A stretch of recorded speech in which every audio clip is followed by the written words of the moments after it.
Assalamualaikum warahmatullahi wabarakatuh.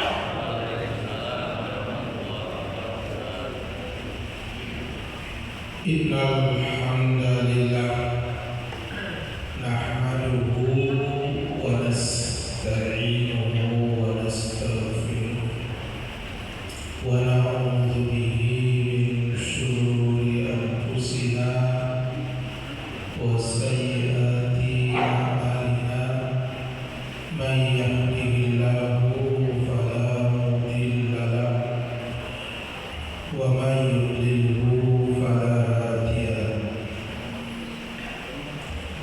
Asyhadu an la ilaha illallah wahdahu la syarika lahu wa asyhadu anna Muhammadan abduhu wa rasuluh la nabiyya wa la rasula ba'da.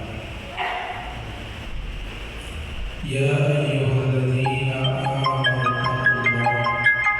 ittaqullaha haqqa tuqatih wa la tamutunna illa wa antum muslimun. Ya ayyuhalladzina amanu ittaqullaha wa qulu qawlan sadida yuslih lakum a'malakum wa yaghfir lakum dhunubakum wa man yuti'illaha wa rasulahu faqad faza fawzan 'azima. Amma ba'd.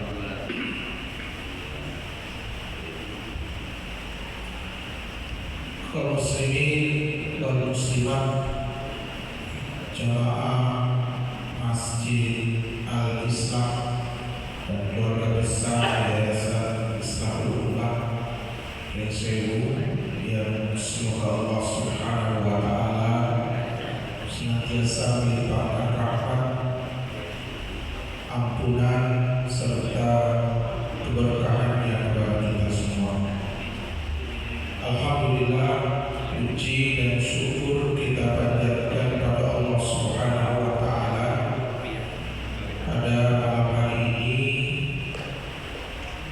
sekalipun cuaca dari menjelang maghrib tadi sudah turun hujan, Allah Subhanahu wa Ta'ala memampukan kita untuk bisa hadir di rumahnya yang mulia ini dalam rangka melaksanakan salah satu perintah dari Allah dan Rasulnya. Di samping kita mengerjakan sholat maghrib, kita melaksanakan thalabul ilmi, karena tentunya saya yakin niat Bapak Ibu sekalian hadir dari rumah, baik yang dekat maupun yang jauh, ke tempat ini bukan karena ada soto ayam kampung tadi, bukan. Saya yakin hadirnya ke sini karena ilmu, karena ingin belajar ilmu. Kalau sekedar soto bisa beli di mana saja, nggak usah jauh-jauh ke Presiden. Tapi kalau masalah ilmu, dimanapun ilmu ada, nah itu perintahnya dicari. Bahkan ada sahabat Jabir bin Abdullah radhiyallahu ta'ala anhu hanya untuk mendapatkan sebuah hadis. Beliau melakukan perjalanan dari Mekah ke Syria, dari Madinah ke Syria, ke Damaskus, hanya untuk mendapatkan sebuah hadis saja. Hadisnya pun juga cukup pendek. Yusyarun nasu yawmal qiyamati kufatan uratan burla. Hadis sependek itu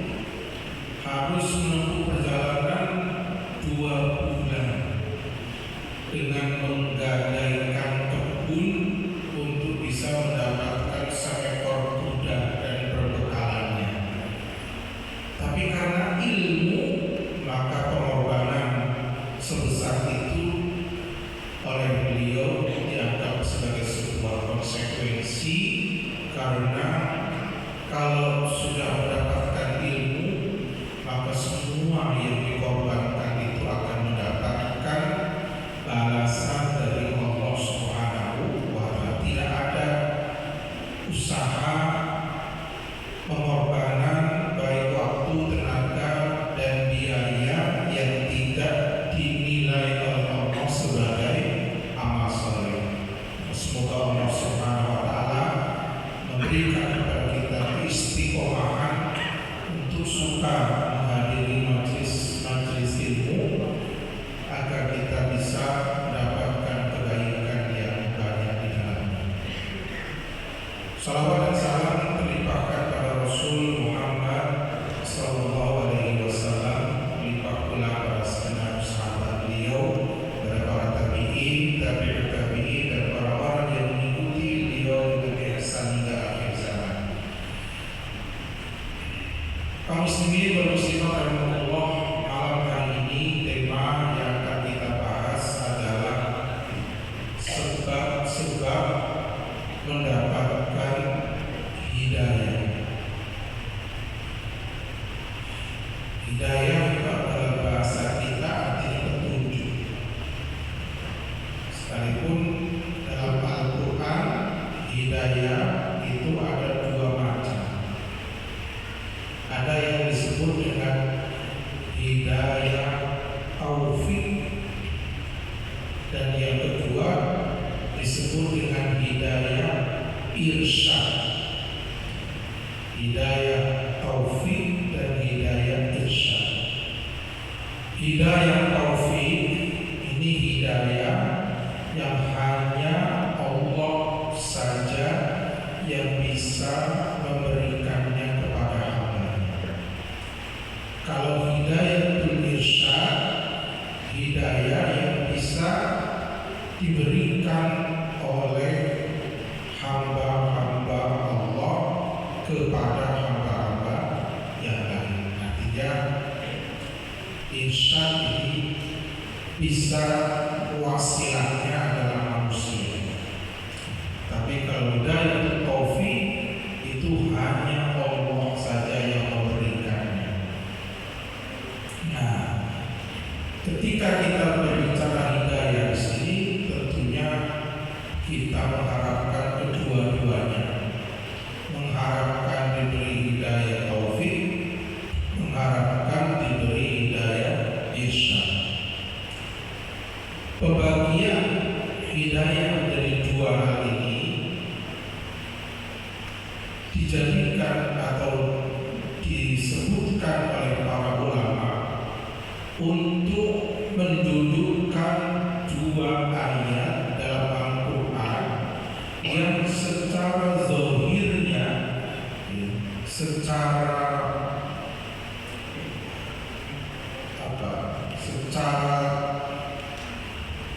secara umumnya, secara makna umumnya itu antara satu ayat dengan ayat yang lain ini bertentangan.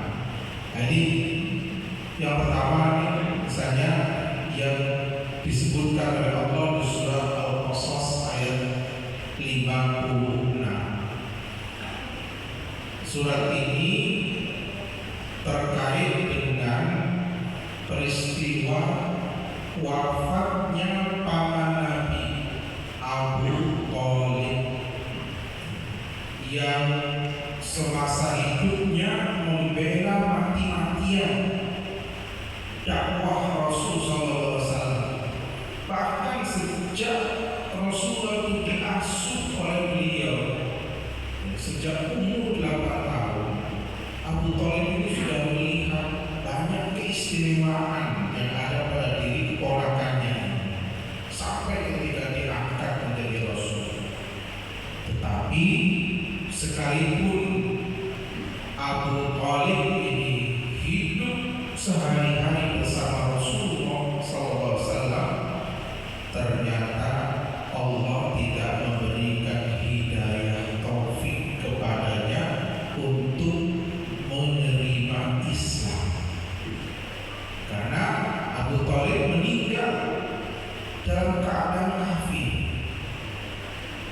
Dikisahkan dalam hadis riwayat Imam Bukhari, lama hadarat Abu Talib al-wafa, ketika Abu Talib ini menjelang meninggal dunia, datanglah Rasulullah SAW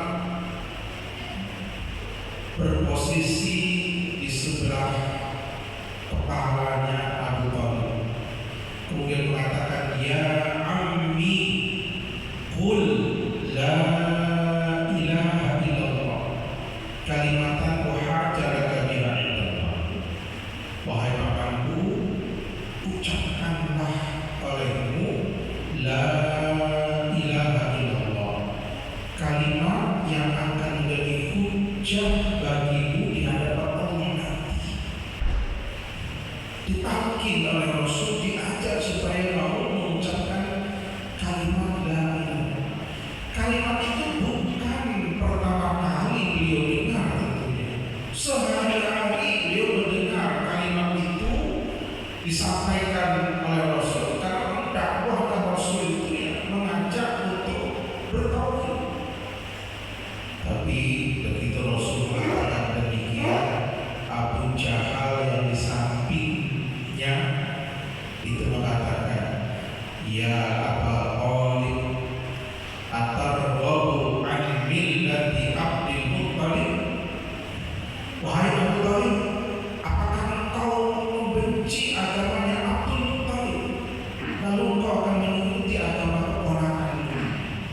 Jadi setiap kali Rasul mengajak bertauhid, ditimpali oleh Abu Jahal, sampai akhirnya Abu Talib wafat dengan tidak mengucapkan kalimat syahadat.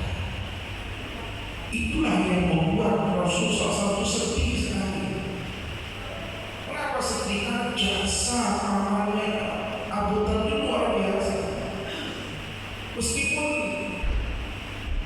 dia tidak menerima Islam, tetapi dia berkata kepada para kaum Quraisy, kalian tidak bisa menyentuh keponakanku kecuali kalian harus berhadapan denganku terlebih dahulu.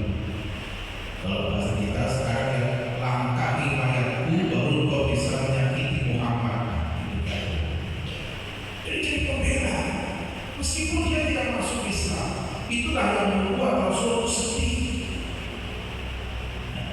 Maka Allah menghibur kesedihan Rasul dengan diturunkan surat Al-Qasas ayat 56. Innaka la tahdi man ahbabta walakin Allah yahdi man yasha wa huwa a'lamu bil muhtadin. Sesungguhnya engkau wahai Muhammad tidak bisa memberikan hidayah kepada orang yang kau cintai. Dalam hal ini Allah cinta, karena yang bukan itu membela beliau. Maka sayang Rasul pada saking sayangnya sampai tadi menjelang kematian masih terus berusaha mengajaknya bertauhid. Innaka la tahdi man ahbabta, engkau tidak bisa memberikan hidayah, maksudnya hidayah taufik sekalipun kepada orang yang kau cintai. Walakin Allah yahdi man yasha, dan Allah akan tetapi Allah lah yang memberikan hidayah kepada siapa saja yang Dia kehendaki. Wa huwa a'lamu bil muhtadin, dan Dia Allah Maha mengetahui siapa hamba-hambanya yang patut untuk mendapatkan hidayah. Nah, ini ayat ini secara zahir menyatakan bahwa Rasulullah tidak bisa memberikan hidayah, tetapi Allah lah yang memberikan hidayah itu kepada hamba-hambanya. Akan tetapi kalau kita melihat surat Asy-Syura ayat 52, Allah mengatakan wa innaka latahdi ila siratin mustaqim. Sesungguhnya engkau wahai Muhammad benar-benar, kata Allah menggunakan nama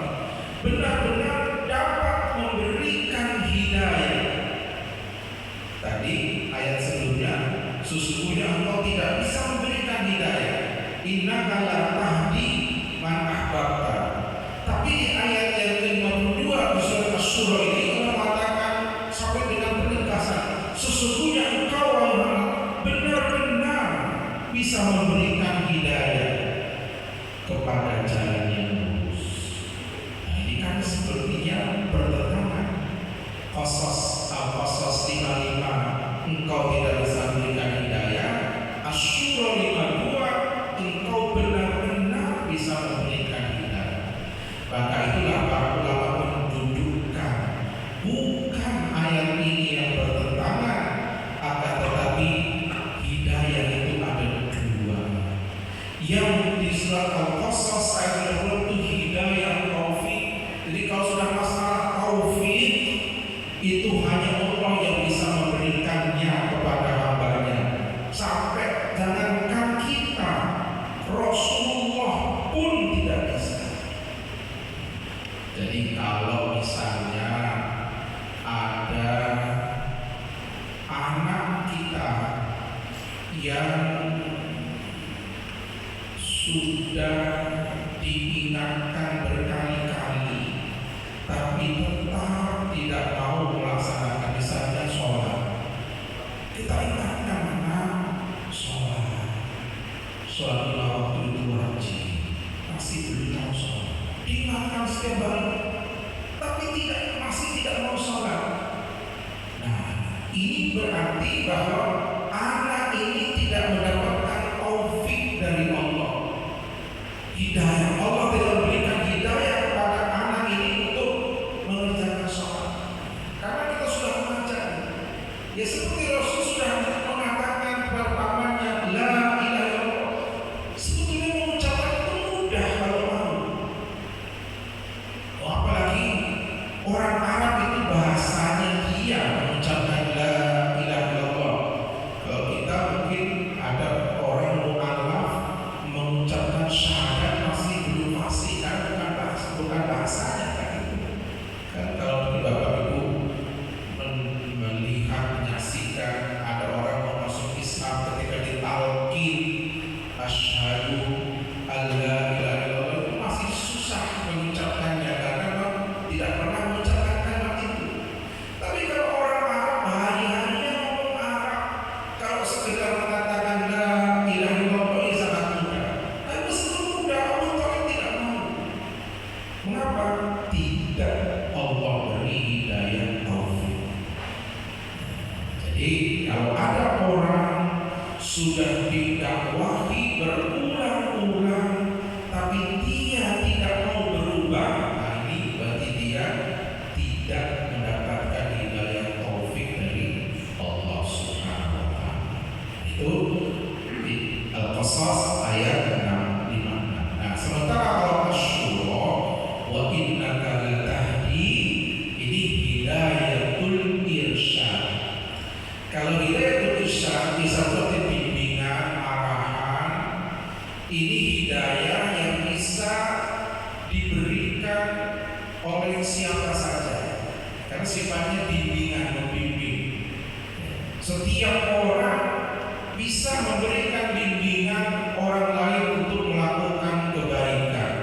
Ini namanya irsyad. Maka sesungguhnya engkau wahai Muhammad benar-benar dapat memberikan petunjuk berupa arahan-arahan kebaikan kepada umatmu ila siratal mustaqim, kepada jalan yang lurus. Rasul memerintahkan sholat, memerintahkan zakat, memerintahkan amar ma'ruf nahi munkar, memerintahkan berkata benar, memerintahkan berbakti kepada orang tua dan lain sebagainya. Itu namanya irsyad, arahan-arahan. Kalau arahan-arahan semua bisa melakukannya, tapi kalau sudah taufik hanya Allah yang melakukan. Jadi ini tentang kebahagiaan hidayah. Nah, para jamaah Allah, kata hidayah sendiri dan pecahannya dalam Al-Quran itu disebutkan oleh Allah sebanyak 293 kali. Jadi ya apakah mudah seperti mudah dan mutakinkan hidayah? Innaka la tahdi man ahbabta, itu juga hidayah. Wa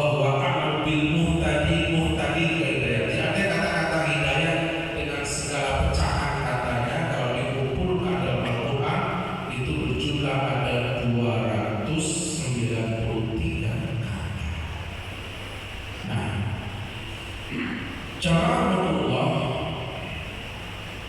kita masuk pada inti kajian kita.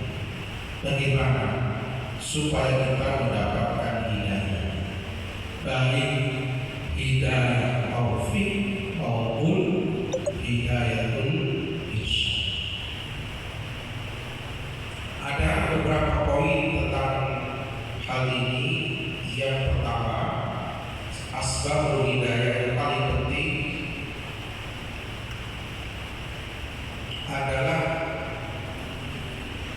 memohonnya, arti memohon hidayah kepada Allah. Jadi supaya kita mendapatkan hidayah, ya kita memohon. Karena kan kalau bahasa kepada yang lebih tinggi itu bahasanya memohon. Kalau bahasa kepada yang lebih rendah bahasanya meminta. Intinya sama, cuma kan kalau membahasakan kepada yang lebih tinggi permohonan, kalau ke bawah permintaan. Jadi kalau kita ingin mendapatkan hidayah, maka kita harus serius meminta, memohonnya kepada Allah Subhanahu wa Ta'ala. Mengapa? Karena Allah itu sang pemberi hidayah. Bahkan salah satu daripada Asmaul Husna itu Al-Hadi. Al-Hadi artinya yang memberikan, maha pemberi hidayah. Al-Hadi. Jadi karena hidayah itu di tangan Allah, kalau kita ingin mendapatkannya, kita harus memohon kepada Allah Subhanahu wa Ta'ala. Ada sebuah diskusi. Hadis ini diriwayatkan oleh Imam Muslim.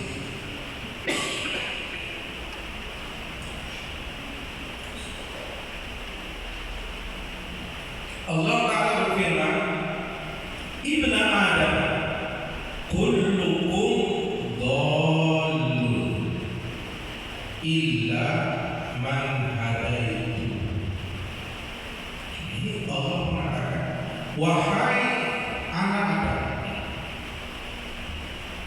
semua kalian itu berada di atas kesesatan. Kullukum dhalun, semua kalian berada di atas kesesatan. Illa man hadaitu, kecuali orang yang aku beri hidayah, aku beri petunjuk. Jadi asalnya semua kalian itu sesat, kecuali orang-orang yang aku beri hidayah, aku beri petunjuk. Maka kata Allah, ini intinya, fastahduni, maka mohonlah hidayah kepadaku. Nah ini, fastahduni, ahdikum, niscaya aku akan memberikannya kepada kalian. Jadi kalau kita ingin dapat hidayah, sebab yang paling pertama kali kita harus sungguh-sungguh memohonnya kepada Allah Subhanahu wa Ta'ala. Dan sebetulnya para jamaah, disadari atau tidak, kita ini sudah melakukan. Ada yang tahu di mana letak kita telah memohon hidayah kepada Allah? Ada yang tahu? di surat Al-Fatihah pada ayat ihdinas siratal mustaqim. Ihdina, ya Allah, berikanlah hidayah kepada kami. Ihdina, berikanlah hidayah kepada kami. Hidayah apa? Siratal mustaqim, berupa petunjuk untuk bisa meniti jalan yang lurus. Jadi sebetulnya kita sudah meminta. Nah, masalahnya kita ini memintanya, memohon hidayah ini serius atau tidak. Makanya ketika kita sholat, ini kita harus menjiwai bacaan-bacaan sholat. Jangan-jangan kita tidak nyadar bahwa kita ini sudah meminta hidayah kepada Allah. Makanya kalau sholat itu jangan Al-Fatihah itu dibaca satu nafas. Bagaimana kita doa cepat-cepat?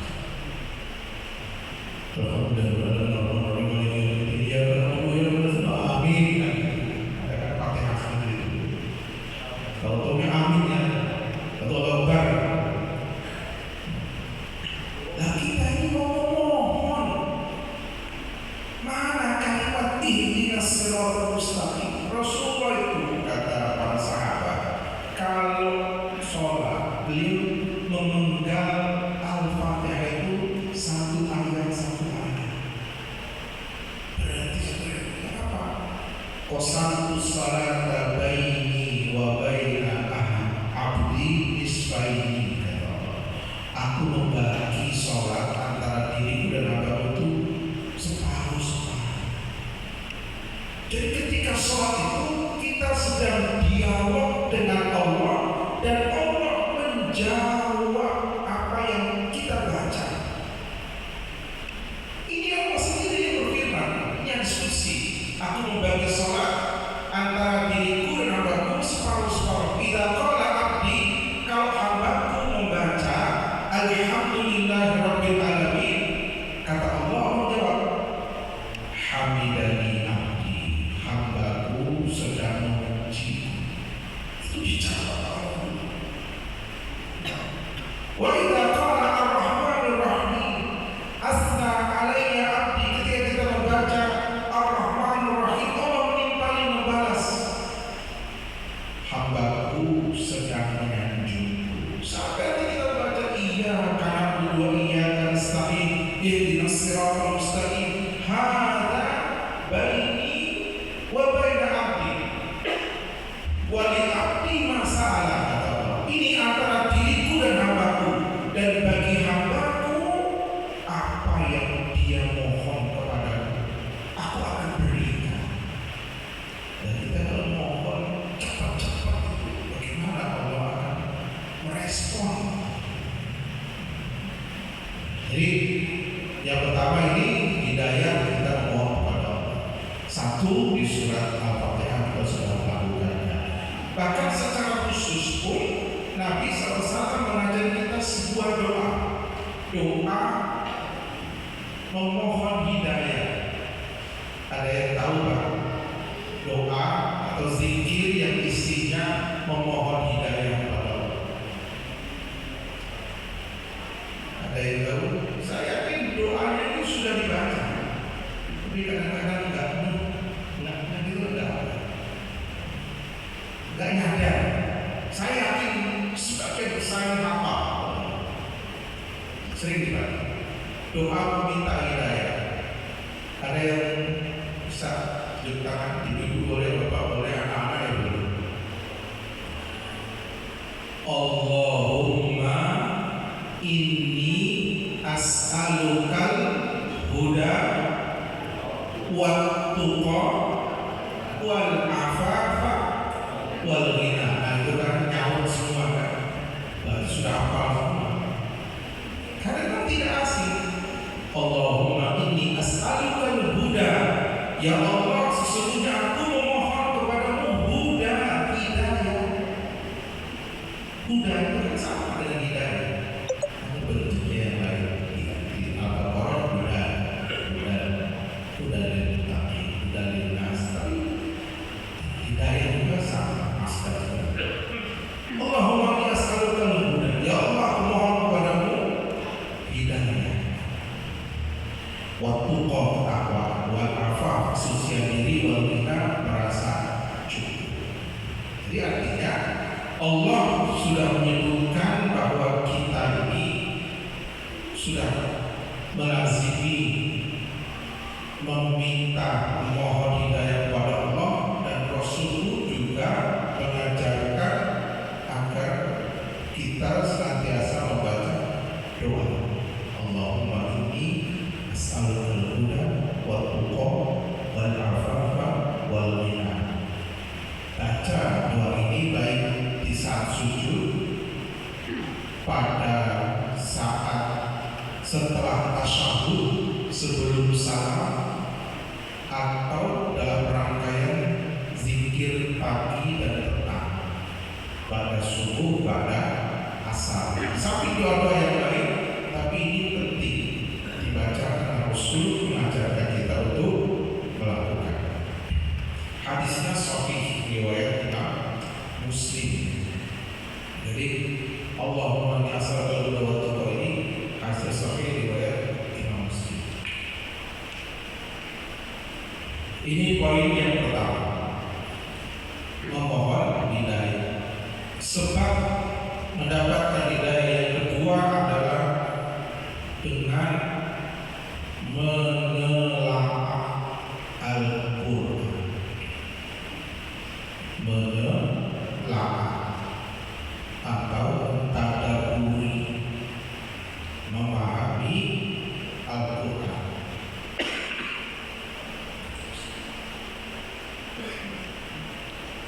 Jadi bahasanya menelaah, mentadaburi, bukan sekedar membaca. Mengapa orang kalau membaca belum tentu paham yang dibaca?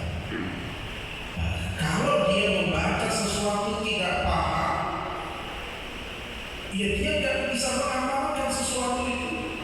Dia seseorang misalnya beli sebuah alat elektronik apa saja, itu biasanya nanti ada panduan, ada manualnya, ada cara pemakaiannya.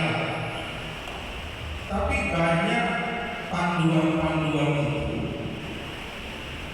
yang tidak ada bahasa Indonesianya, bahasa Inggris, bahasa Cina, bahasa Jepang, bahasa mana-mana ada, Indonesia tidak ada.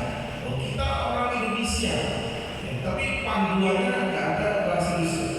Kalaupun ada bahasa Inggris, Bapak Ibu bisa membaca bahasa Inggris, tapi tidak paham, ya nggak ada gunanya. Misalnya ada kata-kata jangan dihidupkan sebelum dicolokkan ke listrik, panduan. Karena kita tidak tahu, sudah baca, nggak tahu artinya. Jangan dihidupkan sebelum dicolokkan. Tahu tuh, kita hidupkan dulu baru dicolokkan. Ternyata terbakar ketika dihidupkan. Mengapa? Sudah baca, tapi tidak paham, nggak ada gunanya. Maka hidayah pun begitu.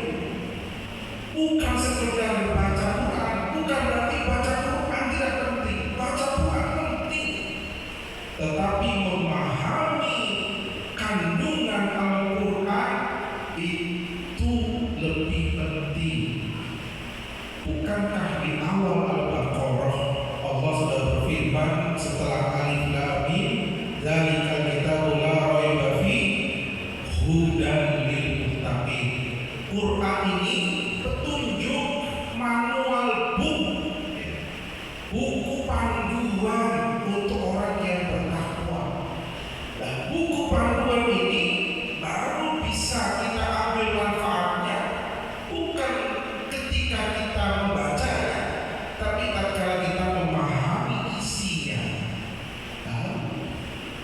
Al-Quran mengarahkan kita kemana, kita lakukan sesuai dengan arahan Allah.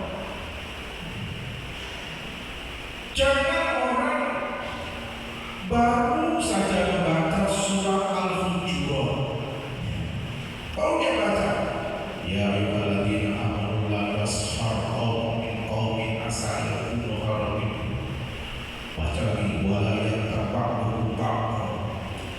Tutup Qurannya, tahu-tahu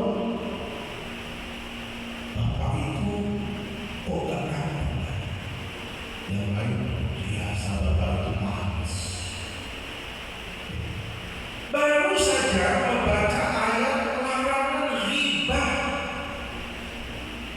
ditutup Qurannya langsung ghibah. Kenapa? Gak paham ayat yang dibaca, gak paham.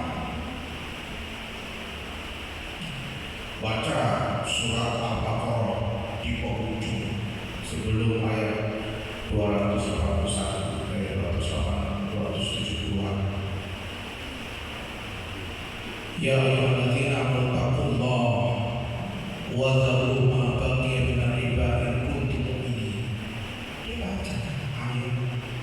Setelah itu datang ke dealer motor, beli mobil kredit. Baru membaca ayat larangan riba, baru membaca ayat orang-orang yang makan riba diperangi oleh Allah dan Rasulnya. Tahu-tahu tutup Quran, beli motor kredit yang kreditnya riba. Berarti Al-Quran tidak menjadi hidayah. Bukan karena tidak membacanya, dia sudah baca, cuma dia tidak memahami. Maka kalau kita ingin dapat hidayah, di samping apa yang kita baca, kita pahami maknanya. Makanya Abdullah bin Abbas radhiyallahu ta'ala, beliau ini kan orang yang paling paham Al-Quran, dan itu rekomendasi dari Nabi, bukan ijtihad sahabat, bukan. Rasul yang mengatakan, Allahumma faqihhu fiddin wa 'allimhu ta'wil. Ya Allah, pahamkan anak ini waktu itu masih kecil tentang agama dan ajarkan kepadanya tafsir Al-Quran, sehingga beliau dijuluki sebagai turjumanul Quran, penafsir Al-Quran yang paling paham. Jadi kalau ingin mengetahui tafsir Quran, rujukannya Abdullah bin Abbas. Ingin mengetahui tentang faraid, kata Rasul, afrodukum Zaid, yang paling paham tentang faraid itu Zaid bin Thabit. Ingin mengetahui perkara halal dan haram, kata Rasul, a'lamukum bil halal wal haram Mu'adh bin Jabal. Yang paling menguasai perkara halal haram di antaranya itu Mu'adh bin Jabal. Jadi para sahabat itu ada spesialisasi masing-masing. Ada ahli fikih, ada ahli faraid, ada ahli tafsir. Mau tanya tafsir, tanya pada ini. Tanya faraid, tanya pada ini. Tanya halal haram. Nah, Ibnu Abbas ini yang ahli tafsir ini, beliau mengatakan, dan ucapan ini ada dinukil oleh Imam Ibnu Katsir di dalam muqaddimah tafsir Ibnu Katsir. Jadi kalau Bapak Ibu membaca tafsir Ibnu Katsir, di pengantarnya di juz yang pertama akan ketemu ucapan dari Abdullah bin Abbas. Apa kata beliau? Aku membaca surat Al-Baqarah dengan dipahami maknanya satu persatu dari ayat-ayat yang ada. Al-Baqarah ada 226 ayat. Aku pahami baca, aku hanya baca Al-Baqarah tapi paham maknanya. Lebih aku sukai daripada menghatamkan baca Quran berkali-kali tapi tidak paham. Ini orang yang paling menguasai Al-Quran, menguasai tafsir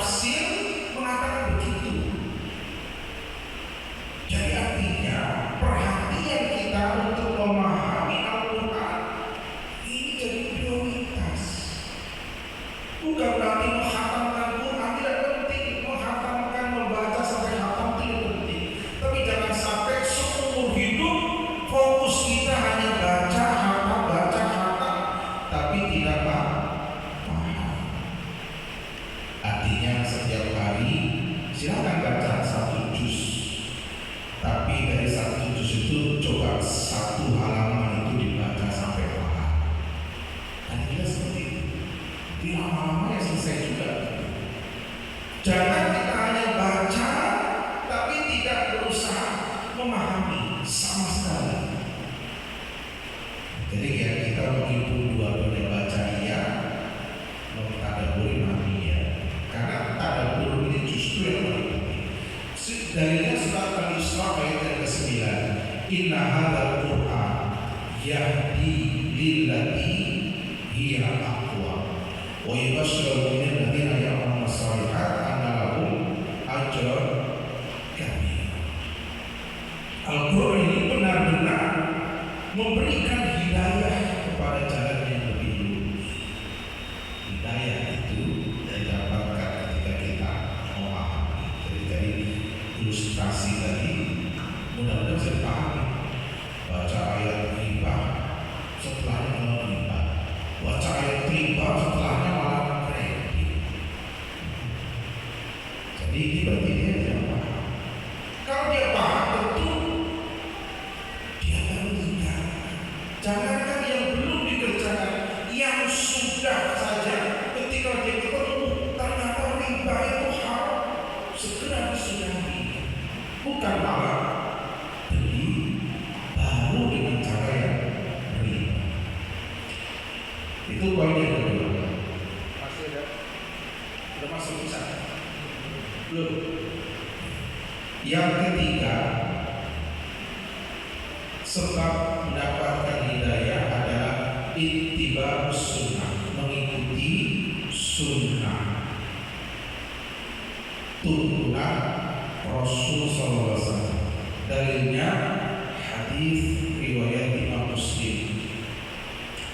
Hadis ini kerap dibaca oleh Rasul ketika beliau mengawali khutbah, baik khutbah Jumat, khutbah nikah, khutbah istisqa dan lain sebagainya. Fa inna asdaqal hadis kitabullah wa khairal hadi Muhammadin. Dalam riwayat yang lain dikatakan wa khairal huda. Jadi ada wa khairal huda, ada wa khairal hadi. Sama-sama artinya hadiu dan huda itu sama, yaitu hidayah.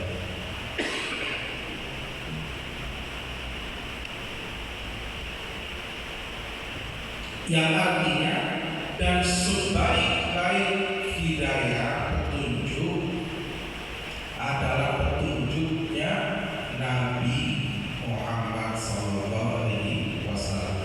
Maka kalau kita ingin dapat hidayah, berarti kita mengikuti petunjuk, mengikuti sunnah Rasul SAW dalam semua perkara. Jadi sunnah di sini maksudnya tuntunan, bukan semata-mata amalan yang secara hukum fikih itu sunnah, bukan. Karena kalau amalan sunnah ya berarti sholat sunnah, puasa sunnah, zikir sunnah, dan seterusnya. Ya itu iya, tapi sunnah di sini lebih umum, segala sesuatu yang dituntunkan oleh Rasul Sallallahu Alaihi Wasallam, baik perkataan, perbuatan, ketetapan maupun sifat. Kalau sifat berarti kebiasaan dia. Jadi apa-apa yang dibiasakan oleh Rasul sebisa mungkin juga kita contoh sekalipun secara hukum itu mungkin sifatnya mubah. Secara hukum sifatnya mubah, bukan sunnah apalagi wajib. Jadi intinya segala yang dituntunkan oleh Rasul sebisa mungkin kita lakukan, karena Allah Ta'ala berfirman, wa ma atakumur rasulu fakhudhuhu, dan apa-apa yang dibawa oleh Rasul kepada kalian ambillah. Wa ma nahakum anhu, dan apa-apa yang beliau larang maka jauh.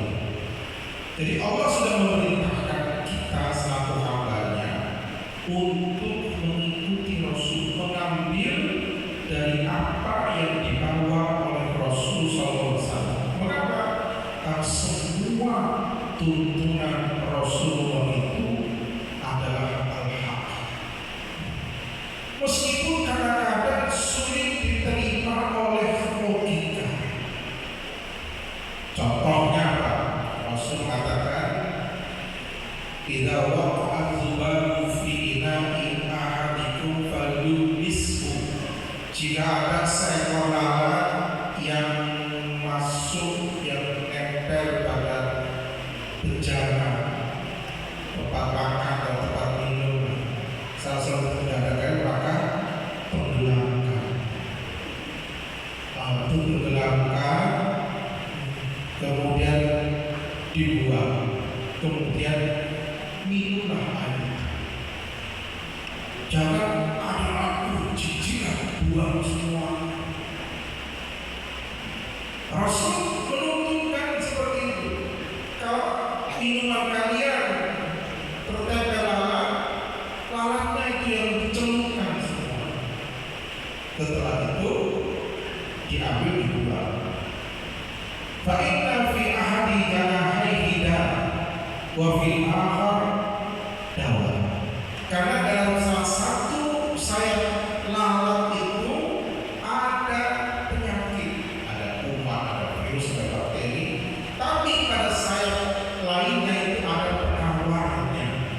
Sehingga kalaulah sudah masuk, karena juga yang masuk kita tidak tahu apakah sayap yang penyakit atau sayap yang penawar, kita tidak tahu. Maka tinggal dicelupkan saja, maka minuman itu menjadi netral lagi. Itu tuntunan Nabi. Jangan wah ini jorok.